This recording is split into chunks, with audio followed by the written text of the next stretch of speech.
Les affaires seraient encore réservées aux hommes, un boys club, quoi?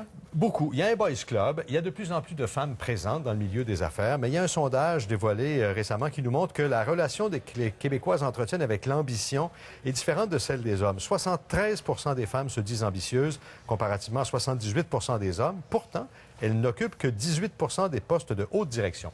Ruth Vachon est présidente directrice générale du Réseau des femmes d'affaires du Québec. Bonjour, Mme Vachon. Bonjour, Mme Vachon. Donc, il y a encore du chemin à faire. Il y a encore du chemin à faire, mais je vous dirais que moi, quand je l'ai lu, j'ai fait comme « Hourra !» parce que l'Université de Guelph, il y a quelques années, a sorti un sondage qui disait que les femmes, l'ambition des femmes était très loin en arrière. Alors, ça veut dire que nous, au Québec... Là, c'est corrigé, là.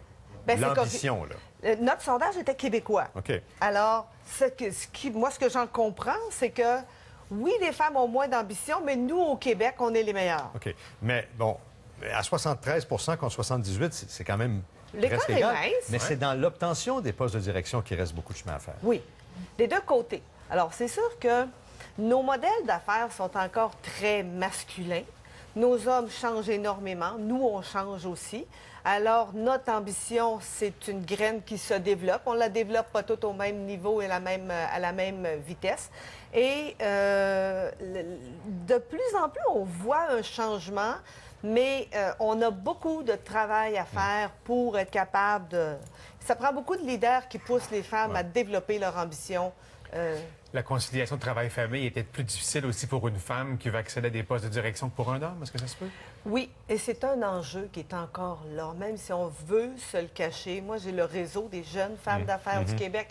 Puis elles me disent haut et fort, Ruth, c'est pas si facile. C'est sûr que pour nous, quand les enfants sont plus à la maison, c'est facile d'exercer l'ambition que tu avais et que tu n'as pas eu le temps de faire. Mais à 25 ans, là. Ouais, mais tu sais, à 25 ans, là, tu l'as le défi des enfants à la maison, du déchirement d'eux, de la garderie à 7 heures, de 5 heures. Alors, on a... Mais de plus en plus, ce qui est intéressant, c'est que le couple fait des compromis de façon beaucoup plus égale. Il y a un concours important qui est le prix des femmes d'affaires du Québec pour justement stimuler et motiver. On connaît les finalistes pour cette année, pour les prix qui seront remis plus tard à l'automne. Depuis 16 ans maintenant, c'était quand même très osé il y a 16 ans, le Réseau des femmes d'affaires a mis sur pied le prix Femmes d'affaires du Québec pour célébrer justement l'excellence des femmes parce que c'est pas évident de les faire sortir de leur cachette. Cette année, on a une brochette extraordinaire, mais vous allez voir, il y a des femmes, vous regardez, puis c'est des femmes extraordinaires, et c'est la première fois que vous entendez leur nom.